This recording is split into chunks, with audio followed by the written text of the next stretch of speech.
Good morning बच्चों। आज मैं आपके लिए एक बहुत ही प्यारी कहानी लेके आया हूँ और हमारी कहानी का नाम है मंच का डर। ये कहानी लिखी है यामिनी विजयन ने और ये प्यारे प्यारे चित्र बनाए हैं सोमेश कुमार ने। ये कहानी है एक बच्चे की जिसका नाम है चंपा। चंपा को गाना अच्छा लगता है लेकिन वह मंच पर गाने से घबराती है। क्या वह अपने स्कूल के वार्षिक उत्सव में इतने सारे लोगों के सामने गा पाएगी? तो चलिए देखते हैं मंच का डर। चंपा को दुनिया की किसी भी दूसरी चीज़ से ज़्यादा गाना अच्छा लगता है। वह नहाते समय गाती है, छत पर जाती है तब गाती है, पहाड़ी रास्तों पर चलते हुए गाती है और चांद को गीत सुनाती है। वह शेर जैसी बुलंद आवाज़ में गाती है, मधुमक्खी सा गुनगुनाती है, बारिश की रिमझिम फुहार में गाती है, चिलचिलाती गर्मी में सुर सजाती है। जब चंपा गाती है तब उसकी आवाज़ उसके मन में एक सुखद भाव जगाती है।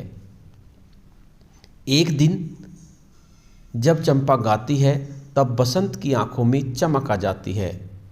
मुझे एक बहुत ही बढ़िया बात सूझी है, वह कहता है।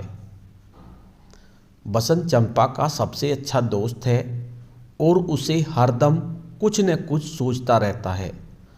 उसके कुछ विचार मज़ेदार होते हैं और कुछ बिल्कुल बेकार।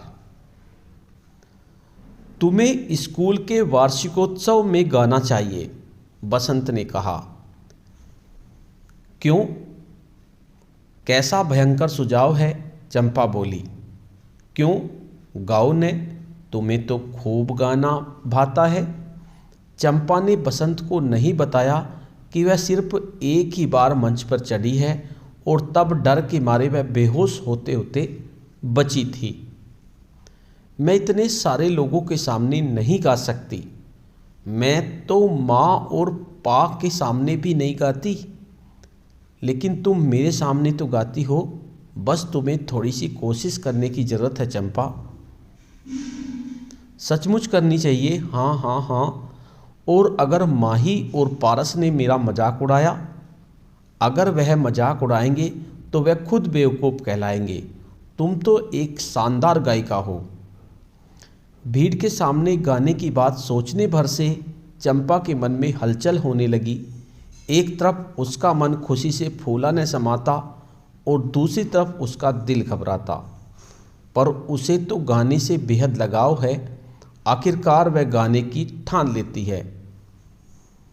चंपा जी तोड़ मेहनत करके गाने का अभ्यास करती है। नींद से जागती है तो धीमे धीमे गुनगुनाती है। गुणा भाग करते समय भी सुर सजाती है। बकरी को चराने ले जाते समय भी आवाज़ में उतार चढ़ाव का रियाज करती है। मुंह से आलाप लगाती है, नाक के पुट से तान सजाती है, गाते गाते उलट पुलट हो जाती है। घर वाले चंपा के मंच पर गाने को लेकर बेहद खुश हैं। वह उसे सुझाव देते हैं। सबसे पहले पापा सुझाव देते हैं, गाने से पहले लंबी और गहरी सांस लो। सुनने वाले के सामने मुस्कुराहट बखेरती रहो। जैसी हो वैसी रहो, बनावटी नहीं। मम्मी कहती है, मिर्च जलाकर नज़र उतारो, दही पेड़ा या 12 अंगूर के दाने खाकर भाग्य संवारो। अब कार्यक्रम का दिन आता है। कार्यक्रम के एक दिन पहले चंपा खास रियाज करती है। रियाज बड़ा ही सफल साबित होता है। आखिर आ ही जाता है वार्षिकोत्सव का दिन।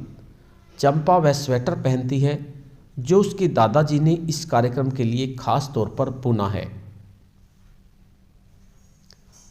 जब उसकी बारी आती है तब जैसे उसकी जबान लड़खड़ाने लगती है। मंच बहुत विशाल लगने लगता है। बिजली की रोशनी से आंखें चौंधिया जाती हैं। सुनने वालों की भीड़ का डर सताता है। चंपा के गले से बोल नहीं फूटते और ठंडी हथेलियों से पसीना छूट जाता है। सुनने वालों को देखकर मुस्कुराना उसे याद रहता है, लेकिन जब गाना शुरू करती है न चाहती है तब आवाज़ फुसफुसाहट में बदल जाती है। ऐसा लगता है जैसे उसकी आवाज़ में कोई निकल गया हो। चंपा एक लंबी और गहरी सांस लेती है और दोबारा कोशिश करती है और मुंह से एक दबी सी कूक बाहर आती है। सुनने वालों की बेचैनी उसके चेहरे पर छा जाती है। चंपा का दिल जोर जोर से धड़कने लगता है, धक धक धक, और सिर चकराने लगता है। तभी उसे उचक उचक कर हाथ हिलाता बसंत नजर आता है। उसे देखते ही चंपा का हौसला बढ़ जाता है। वह फिर कोशिश करती है। होठों से गीत के बोल फूटते हैं धीरे धीरे।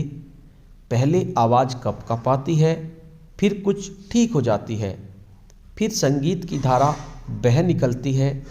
चंपा के गले से मधुर, सुरीली और दमदार।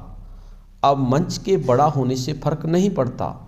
न तेज रोशनी सताती है, न ही सुनने वालों की भारी भीड़ का डर रह जाता है। चंपा सुर छेड़ देती है खुले गले से बेधड़क, और इसी के साथ उसके मन में भर जाता है दुनिया का सबसे खूबसूरत एहसास। तो देखो बच्चों, चंपा ने कोशिश की और उसने मंच पर गा दिया।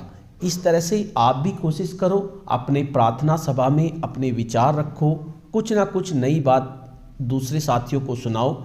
इससे आपका जो हिचकिचाहट है वो दूर होगी। आप प्रार्थना सभा में रोज कुछ ना कुछ नया सुनाओ।